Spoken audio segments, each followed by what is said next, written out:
Hello everyone, welcome to my channel lipstick Aadiya. हम लोग study कर रहे हैं क्लास 9th स्टैंडर्ड की आरबीएससी की बुक चैप्टर नंबर 9। आज उसका हम पढ़ेंगे बल और गति।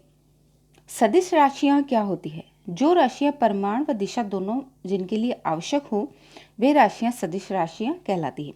सदिश का परिमाण उसका मापांक होता है, यानी ए का अगर हम परिमाण लिखेंगे तो उसे हम इस तरीके से नोट करेंगे, जैसे ए का परिमाण दोनों तरफ बार सिंबल और ए दिशा। एकांक सदिश क्या होता है? ए के ऊपर ये कैप वेक्टर एकांक सदिश को डिनोट करता है। इसका मान होता है सदिश बटे हुए सदिश का परिमाण। गति और स्थिर दोनों ही अवस्थाओं को सदैव किसी निर्देश बिंदु से हम निर्देशित करेंगे, जिसे हम मूल बिंदु कहते हैं। और ये जो भी मूल बिंदु के सापेक्ष ही हमेशा गति मापी जाती है। पिंड का सारा द्रव्यमान एक बिंदु पर केंद्रित माना जाता है, जिसे हम द्रव्यमान केंद्र कहते हैं। प्रारंभिक व अंतिम स्थिति के बीच की सरल रेखीय दूरी को हम विस्थापन कहते हैं। दूरी एक अदिश राशि है, जबकि विस्थापन एक सदिश राशि है। चाल का मापन जब हम करते हैं तो वस्तु द्वारा तय की गई दूरी और दूरी तय करने में लगा समय हम लिखते हैं। और वेग का जब हम मान ज्ञात करते हैं तो विस्थापन बटा हुए विस्थापन में लगा हुआ समय हम यहाँ पर लिखते हैं। दूरी हमेशा अदिश राशि है और विस्थापन हमेशा सदिश राशि है। इनका जो मात्रक है वो मीटर पर सेकंड है एसआई पद्धति में। एसआई पद्धति में चाल का मात्रक जो है वो मीटर पर सेकंड है और इसे हम किलोमीटर प्रति घंटे में भी लिख सकते हैं। तो आपको यहाँ पर एसआई पद्धति में क्या मान है वो आपको लिखना है। तो एसआई पद्धति में मीटर पर सेकंड है, ये क्वेश्चन आया हुआ है। वेग क्या होता है? विस्थापन बटे हुए समय होता है। वेग में हम विस्थापन लेंगे, जबकि चाल में हम दूरी को लेते हैं। यह एक सदिश राशि है और इसका मात्रक भी मीटर पर सेकंड ही होता है, जिसे हम v = s/t से लेते हैं, जहाँ पर s आपका विस्थापन है। जब हम चाल की बात करेंगे तो v = d/t लेते हैं, जहाँ पर d क्या है? डिस्टेंस है, दूरी को वो निर्देशित करता है। एक समान चाल क्या होती है? समान समय में जब समान परिवर्तन होता है तो वो एक समान चाल आपकी कहलाती है। त्वरण की अगर बात करें तो वेग में परिवर्तन की दर आपका त्वरण कहलाता है, जिसे हम v/t से डिनोट करते हैं। यदि प्रारंभिक वेग और अंतिम वेग अलग अलग है तो उसे v - u/t से हम त्वरण ज्ञात करेंगे। त्वरण का मात्रक है मीटर पर सेकंड स्क्वायर। एसआई पद्धति में ये क्वेश्चन भी आया हुआ है। यहाँ पर इस ग्राफ को देखिए, ये विस्थापन बटे हुए समय के बीच का ग्राफ है, यानी ये d/t को डिनोट कर रहा है और d/t का मतलब v होता है। तो इस ग्राफ का जो ढाल है वो v को प्रदर्शित करेगा। ऋणात्मक त्वरण का मतलब होता है मंदन, यानी जो वस्तु की त्वरण है वो घट रहा है। वस्तु अगर समान वेग से गतिशील रहती है तो उसका ग्राफ ये आता है। ये एक इम्पॉर्टेंट ग्राफ है, इसका क्वेश्चन कई दफ़ा पूछा जाता है। अगर वस्तु एक समान वेग से गतिशील है तो उसका ग्राफ इस तरीके से आएगा। ये ग्राफ आपको पता होना चाहिए कि एक समान वेग से गतिशील यानी समय के साथ उसके वेग में कोई परिवर्तन नहीं आ रहा है। इसका ढाल हमेशा 0 होगा। और यहाँ से अगर इस ग्राफ का हम रिजल्ट निकालें तो v/t हम निकालेंगे और v/t का मान होगा a। तो a जो है, इसका ग्राफ का ढाल जो है वो त्वरण को डिनोट करेगा और त्वरण यहाँ पर क्या है? 0 है। यानी वस्तु जब एक समान वेग से गतिशील होगी तो त्वरण का मान यहाँ पर क्या हो जाएगा? a का मान 0 हो जाएगा। क्षेत्रफल जो है इस पूरे ग्राफ का वो विस्थापन को प्रदर्शित करेगा। इसके बाद नेक्स्ट देखिए, वस्तु एक समान त्वरण से जब गतिशील होती है, वस्तु जब एक समान त्वरण से गतिशील होती है तब यहाँ पर गति के नियम है v = u + at, s = up + half ut + half at², v² = u² + 2as। RBSC board के बुक में इनकी स्थापना भी दी हुई है। क्योंकि हम एग्जाम की दृष्टि से यहाँ पढ़ रहे हैं, इसलिए हमारे लिए ये सूत्र ही यहाँ पर काफ़ी है। ये एक ग्राफ है जो वेग और समय के बीच का ग्राफ है। यहाँ पर इसे भी आप एक बार देख लीजिए। न्यूटन का प्रथम नियम हम जानते हैं कि जड़त्व का नियम है। स्थिर कार चलने पर धक्का लगना ये न्यूटन के जड़त्व के नियम के कारण होता है। चलती गाड़ी रुकने पर धक्का लगना भी न्यूटन के जड़त्व के नियम के कारण है। कंबल को डंडे मारने से धूल झड़ना भी न्यूटन के जड़त्व के नियम के कारण है। पेड़ की डाल हिलाने पर फल नीचे गिरना कूदने से पहले दौड़ना, ये सब जड़त्व के नियम को ही फॉलो करते हैं। किसी वस्तु का द्रव्यमान उसके जड़त्व की माप होती है। ये क्वेश्चन एग्जाम में आया हुआ है कि किसी वस्तु का जो द्रव्यमान है वो उसके जड़त्व की माप होती है। तो क्वेश्चन ये था कि भी किसी भी वस्तु का द्रव्यमान किसको प्रदर्शित करता है, उसके भार को, उसके जड़त्व को, उसके वेग को। तो इसमें था कि जड़त्व को प्रदर्शित करता है। बल जो है वो संवेग में परिवर्तन की दर है। ये न्यूटन का द्वितीय नियम है, जिसे हम F=dv/dt से डिनोट करते हैं। ये एक महत्वपूर्ण नियम है। न्यूटन के द्वितीय नियम से ही न्यूटन के प्रथम और तृतीय नियम को प्रतिपादित किया जा सकता है। तो न्यूटन का जो द्वितीय नियम है ये इसका मुख्य नियम भी कहलाता है। संवेग को हम m/v यानी द्रव्यमान इंटू वेग से प्रदर्शित करते हैं, जिसका मात्रक है, द्रव्यमान का मात्रक होता है kg और वेग का मात्रक है मीटर पर सेकेंड। इस तरीके से संवेग का मात्रक होगा kg मीटर पर सेकेंड। F=ma होता है द्रव्यमान इंटू एक्सेलरेशन, ठीक है। m का वही मात्रक है kg और यहाँ पर त्वरण का मात्रक है मीटर पर सेकेंड। तो ये सीधे सीधे फॉर्मूलेज हैं जो आपको याद होने चाहिए। संवेग का mv, ये क्वेश्चन कई बार एग्जाम में पूछा गया था कि अगर इसका द्रव्यमान फिक्स है, द्रव्यमान कभी चेंज होगा नहीं, सामान्यतः जो हम छोटी कक्षाओं के लिए पढ़ रहे हैं तो द्रव्यमान को हम स्थिर राशि मानेंगे। यदि उसका वेग दुगना है तो उसका संवेग कितना हो जाएगा, वेग को अगर दुगना कर दिया जाए तो संवेग कितना हो जाएगा, संवेग दुगना हो जाएगा। वेग को अगर आधा कर दिया जाए तो संवेग कितना हो जाएगा, संवेग भी आधा हो जाएगा, क्योंकि p यहाँ पर डायरेक्टली प्रोपोर्शनल टू v जा रहा है।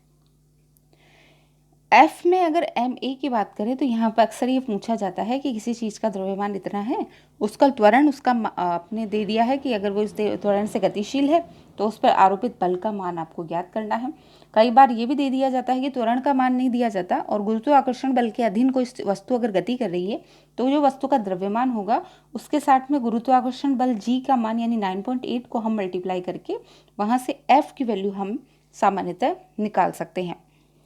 यहाँ पर F जो है वो न्यूटन में प्रदर्शित किया जाता है, जिसे N कहते हैं। न्यूटन इसका बल को प्रदर्शित करने का प्रतीक है।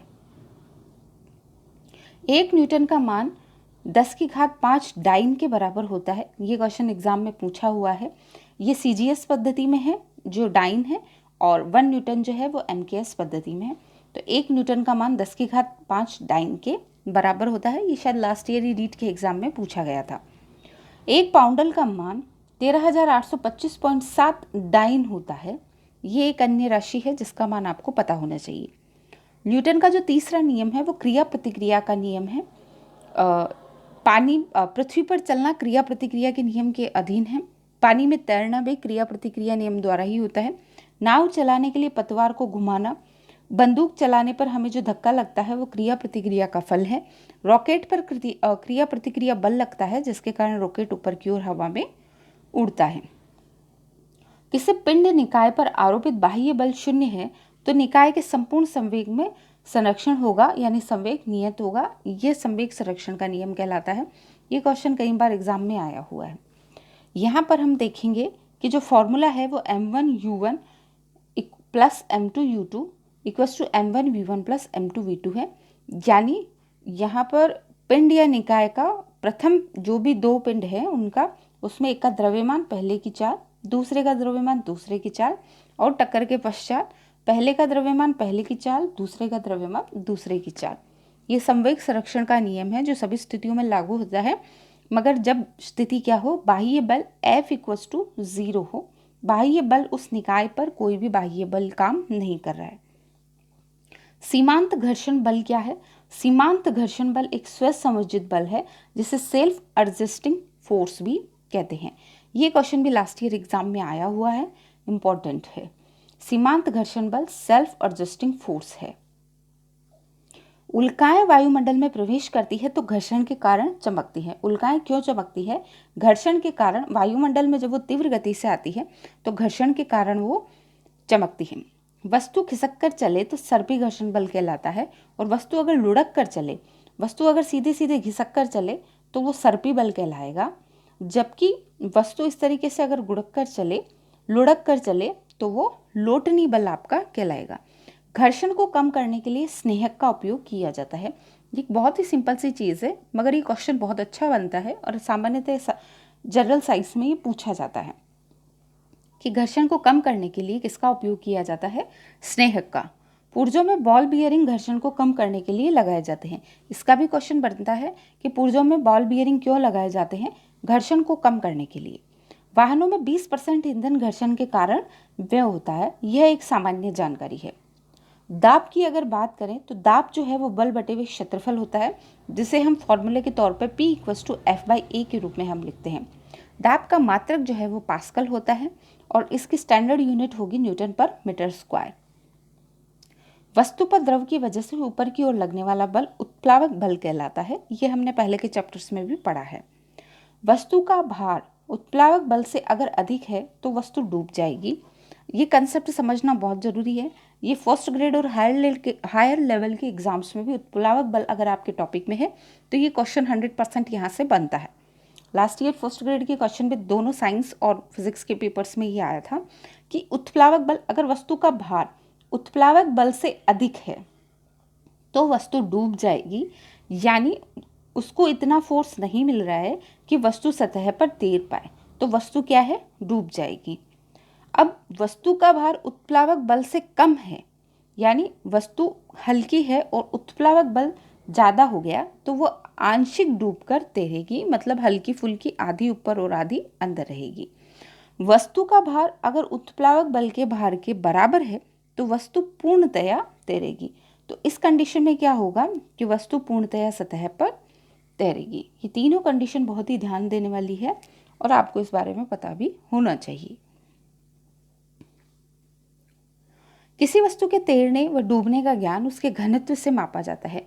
कोई वस्तु तैरेगी या डूबेगी, इसका मान किससे पता चलेगा? उसके घनत्व से पता चलेगा। ध्यान रखिए, इसमें ऑप्शन में जानबूझकर उत्प्लावक बल आपको बिल्कुल दिया जाएगा, तो वहाँ पर आपको उत्प्लावक बल पर क्लिक नहीं करके घनत्व पर क्लिक करना है कि वस्तु का घनत्व कितना है। ये डिसाइड करेगा कि वो वस्तु तैरेगी या डूबेगी। अगर घनत्व ज़्यादा है तो वो डूब जाएगी और कम है तो वो तैरेगी। आर्किमिडीज का सिद्धांत उत्प्लावक बल ही है। वस्तु के भार में आई कमी वस्तु द्वारा हटाए गए द्रव्य के बराबर होती है। यानी अगर हम वस्तु को पानी में डालते हैं तो उसके द्वारा जितना द्रव हटाया गया है उतना ही उसके भार में कमी हमें महसूस होगी। ये बिल्कुल वैसा ही है जैसे कुएं से अगर हम पानी निकालते हैं तो बाल्टी हमें कुएं के पानी के अंदर हल्की महसूस होती है और पानी से बाहर निकालते ही वो हमें भारी महसूस होती है। पदार्थों का आपेक्षिक घनत्व ज्ञात करने में आर्किमिडीज सिद्धांत का उपयोग किया गया था। जलयानों के डिजाइन तैयार करने में इस सिद्धांत का उपयोग किया जाता है। दुग्धमापी हाइड्रोमीटर इस सिद्धांत पर आधारित है। बर्फ का तैरना इस सिद्धांत पर आधारित है। ये क्वेश्चन हमेशा पूछा गया है, बर्फ का तैरना। यहाँ पर बर्फ का तैरना किस सिद्धांत पर आधारित है? तो कई बार आर्किमिडीज दे दिया जाता है और कई बार उत्प्लावक बल भी दे दिया जाता है। घनत्व क्या होता है? द्रव्यमान बटे हुए आयतन को हम घनत्व कहते हैं। D = m/v एक बहुत ही सिंपल सी चीज़ है, मगर एग्जाम प्रेशर में कई लोग इस चीज़ को भी गलत कर जाते हैं कि द्रव्यमान बटे हुए आयतन घनत्व होता है। इसका जो SI मात्रक है वो kg/m3 है। मात्रक यूनिट जो है आप फिजिक्स के चैप्टर में बिल्कुल ध्यान से पढ़िए। एक ना एक यूनिट आपको 101% जो आपके सिलेबस में टॉपिक दिए हैं फिजिक्स के, अगर कोई भी टॉपिक अगर आपको वाइड तौर पे लिखा हुआ है तो उसकी यूनिट 101% फिजिक्स में पूछी जाएगी।